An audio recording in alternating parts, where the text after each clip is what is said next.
జోగులాంబ గద్వాల జిల్లాలో కొందరు యువకులు సోలాపూర్ నుంచి గంజాయిని తీసుకుని వచ్చి గద్వాల ఐజా పట్టణాల్లో చిన్న చిన్న ప్యాకెట్లలో ప్యాకింగ్ చేసుకుని యువకులకు అమ్ముతున్న నిందితులను అరెస్టు చేసి రిమాండ్కు పంపారు. 1.65 కేజీల గంజాయి, 3 మొబైల్ ఫోన్లు స్వాధీనం చేసుకున్నట్లు డీఎస్పీ మొగలయ్య మీడియా సమావేశంలో వెల్లడించారు. వీటి విలువ సుమారు 30,000 ఉండొచ్చని తెలిపారు. వీరు మహారాష్ట్ర సోలాపూర్ నుంచి గంజాయిని కొనుగోలు చేసి చిన్న చిన్న ప్యాకెట్స్ చేసి గుట్టుగా విక్రయిస్తుంటారని తెలిపారు. వాళ్ళ దగ్గర వాళ్ళు ఇద్దరేమో ఐజా వాళ్ళు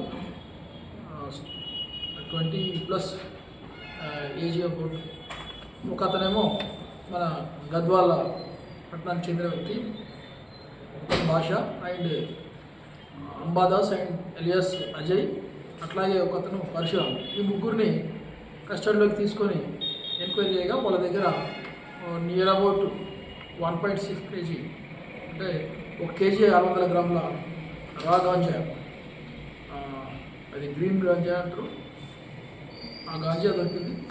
వాళ్ళని ఇంట్రాగేట్ చేస్తే వాళ్ళు సిన్స్ లాంగ్ టైం నుంచి అంటే 6 months అండ్ అబోవ్ అప్పటి నుంచే వాళ్ళు Solapur and various Karnataka and Maharashtra areas నుంచి గాంజా కొనుగోలు చేసి అక్కడి నుంచి ఇక్కడ తెచ్చి ఈ బోత్ 3 persons కూడా జాయింట్లీ ఇన్వెస్ట్ చేస్తూ దాన్ని ప్యాకెట్ల రూపంలో చిన్న చిన్న ప్యాకెట్ రూపంలో రిటైల్గా ఇక్కడ ఉన్న యూత్కు అట్లాగే స్టూడెంట్స్కు, అంటే ఇక్కడ ఉన్న దీంతో పాటు గద్వాల అండ్ గద్వాల మండలం చుట్టుపక్కల ఐజా మండలం టౌన్ అండ్ రూరల్ ఏరియాలో అమ్ముతున్నట్టు వాళ్ళు కన్ఫెస్ చేశారు.